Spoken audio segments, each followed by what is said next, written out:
Hi everybody. Hello. Well, this review is going to be on Grizzly RV Park in West Yellowstone. We hope you enjoy it. Hi, we are Tom and Beth. Our venture awaits.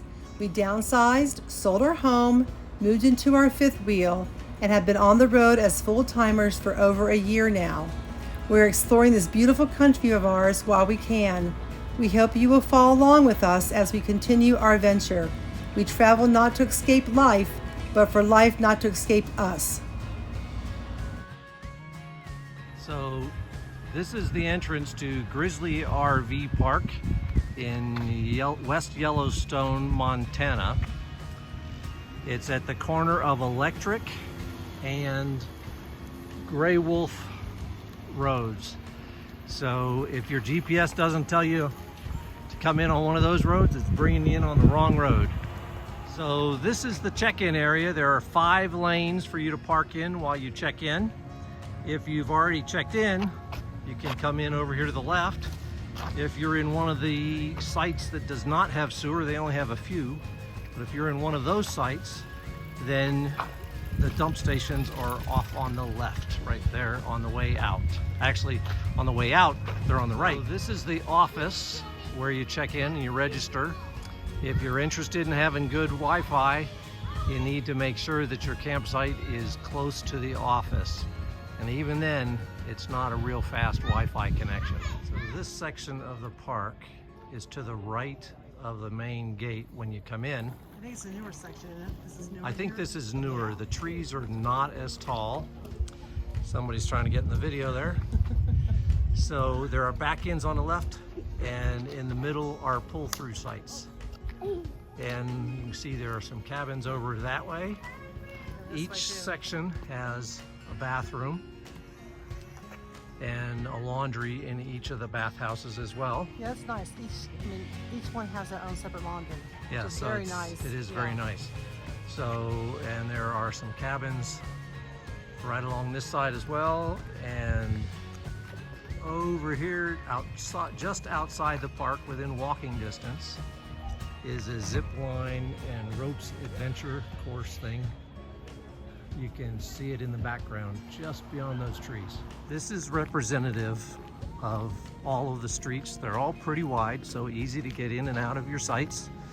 The sites are made so that you can easily, they're not straight to the road, so you have to worry about getting into the grass and that kind of stuff as well. There are back ends along the outside edge of the campground, and a few back ends right in the middle of the campground, but a lot of pull-throughs here, and a lot of them have trees, so you have some shade. Well, I like how we don't have this, but in ours they have like a little sidewalk that comes into the patio. Yep. And that's nice.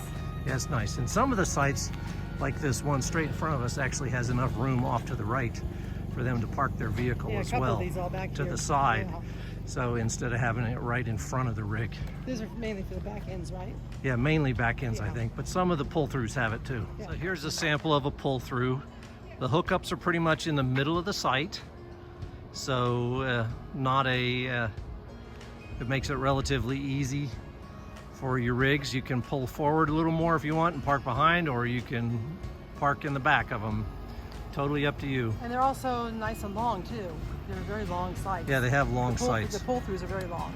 Yes. Something else that's nice about these bathhouses is that outside of each one, they have this countertop here with the sink, so you can come wash your dishes if you're not in a spot that's full hookups and you need to come wash some stuff. You can do that. So I think it's a great idea. We've seen this at KOA, and this is nice to see it here. And something else we noticed is that they do have Wi-Fi repeaters here on the bathhouse. So if Wi-Fi is a requirement for you, then you might want to be close to a bathhouse. That might help. I had been told previously by someone in the office that everything worked out of the main office, and that was the only place that had good Wi-Fi. But just ask us to be next to the bathhouse. Yeah, to be near to it or something. Or look at it on a map and figure it out that way. Yeah. But but right here, I've got 4 bars of Wi-Fi. And we're Verizon, so that, Yeah, well, this is with Wi-Fi rather than. Oh, okay. the cell. So here's a sample of the back-end sites along that are in the middle of the park. They actually come pretty close to the other row of back ends on the other side. And there's a guy on the end down here, or a person on the end down here, that actually backed up onto the grass so he'd have room for his car on the spot, because your cars or toads do have to be on the spot.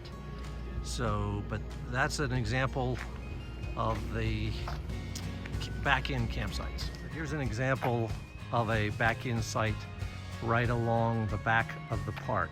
I would suggest if you want a back-end site to do along the back side of the park, because then you have the woods behind you. You don't have somebody else behind you. So if you want a back-end site, go for the ones that are trees behind you. Yeah, like this particular site is 123. Yeah, I'd go for this one. So they do have a couple of different pet walks in the park, and you notice they have a bear on a pet walk. There's a reason for that. But the actual entrance to the pet walk is back there. There's actually a trail that goes back. I can see a gravel trail. Yeah, so it's a gravel trail through that field back there. So you kind of have to walk through a campsite either on this side or the other to actually get to that. So just keep that in mind and be courteous to the other campers. This section is the boondocking section, basically. They have no hookups. They do have water available. There's a water spigot available there, and that is for you to fill your tank. This is the D section. Yeah, this is called the D. This is the D section, and they also have some of those cabins right here as well. But they're nice sites. I mean, they're nice gravel sites. Yeah, so. they're very nice gravel sites. So, if you want to do a little boondocking here, then you could do that. So there is a playground right across from the office, and it's nice chairs and harmony over there. Yeah, there's a place for adults to sit and watch, and a little gathering hall type thing there as well. If you have a group here, you can use that facility. So the playground's pretty popular here. This is our site. We are in site 94. Got plenty of shade? Yep, we do have plenty of shade. We do not have good Wi-Fi here. We're just a little bit too far away from all the repeaters. So if you need Wi-Fi, you gotta find a spot that's closer to a bathhouse.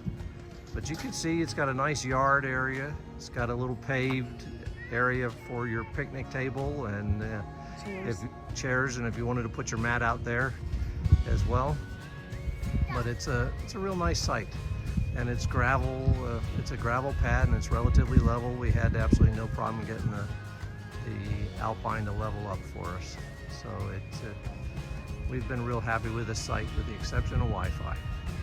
Well, we hope you enjoyed the video of Grizzly RV Park in West Yellowstone. It's a really nice park. If you get a chance to camp here, you're not too far from the West Gate, the West Yellowstone Gate, and it took us about 5 minutes to get to the gate. 5 minutes to get to the gate. When we went, we would go early in the morning or after the crowds had died down. That's the one thing, you want to go early. If you go around is 7:30, 8 o'clock, you're going to be waiting in some long lines. We were usually at the gate at 5:30 in the morning and may have had 2 people in front of us. And it's nice to get there early. You can see the sunrise. You get to some of the sites you want to see a little bit earlier without all the huge crowds. Yeah. So I would definitely advise you to go early in the morning. Yeah, it was hard getting up at 5 a.m. and being out in the truck at 5:30, but it was so worth it because we were able to get in there early enough. Yeah, and we are here in July, so that's just to give you. So I would expect that all summer long, it's going to be that way. And this campground is very nice. It does have, they do have some restrictions. Your car has to be parked in your spot. It cannot be on the side of the road or anything. They do have extra parking if you have extra cars or anybody comes to visit you or anything, because we have seen that here. If you have a mat, it has to stay on the patio that you're sitting on. For your site. For your site, you cannot put it in the grass. We have seen some people put up like dining tents. I guess that's okay because they were up the whole time we were here. So yeah, some of those are on the pads, some of those aren't necessarily on the pads. Yeah. So I'm not sure what the rules are regarding that. The only golf carts we've seen in the park have been those that are by staff here. And we have nothing against golf carts. It's just been kind of nice here because some places we go to, there's lots of golf carts, but here we've only seen the staff, and so we did see them go find somebody who left their dog outside chained up to a picnic table. They took a picture. We watched that happen, take a picture, and then I guess they called them, and I guess within like 10 minutes the people had come back and gotten their dog and put it back inside their camper. They don't want your dogs being left unattended, which is understandable. So like I said, they do drive around and check on things, but it's very nice. You don't have to have a little tag hanging from your truck or your car or anything, because they don't give that to you. That's just all part of trusting that you're camping here. So, that's right. But there are a couple of the campgrounds in the area. I don't know how they are. By far, we feel like this is probably the best one. It's not cheap, but it's not over the top. So it probably depends on what time of year you're here, but I think you're paying for being close to the entrance. Oh, definitely. And you're paying for a nice park. And we have walked everywhere. We can walk from here down to the little town of West Yellowstone, restaurants and gift shops and ice cream places. It's been so nice. I have a park down there. And so we've been able to walk everywhere, which has been great because we haven't had to go park anywhere with a truck. So we really enjoyed that. We've taken lots of walks downtown, and we've really enjoyed that. So. And if you walk around here, you get about 1.5 miles if you walk every road in here. Because we done it every day. And there's lots of, it's kid friendly. There's lots of kids around here. They are pretty good everybody's good on keeping their speed down. Yeah, it's like 5 miles an hour here. Something like that. Yeah, but it's good because there's a reason for that. So, and like Tom spoke of the internet, or I guess the Wi-Fi. Get close to the bathhouse if you want good Wi-Fi, because we don't have it real good here, but we're not real worried about it. We're camping, we're out having fun. So if that's a priority, then look for something close to the bathhouse. Yeah, we've used our Verizon MiFi, and it's worked okay here when we've needed to have the extra connectivity. It's been good. So anyway, we hope you'll check this place out, and we appreciate you following along with us. And we do want to give a shout out. I think it was to Bobby. Is that who came by? That was Bobby, yep. Bobby came out and saw us while we were here, one of our followers, and he stopped in and talked with us. And so we appreciate Bobby stopping by and saying hi, and we appreciate you following us. And we're grateful for all of you that send us comments or just follow along with us. We're very happy to have you on this adventure with us. Yes, we are. So we hope we will see you around the campfire. Bye.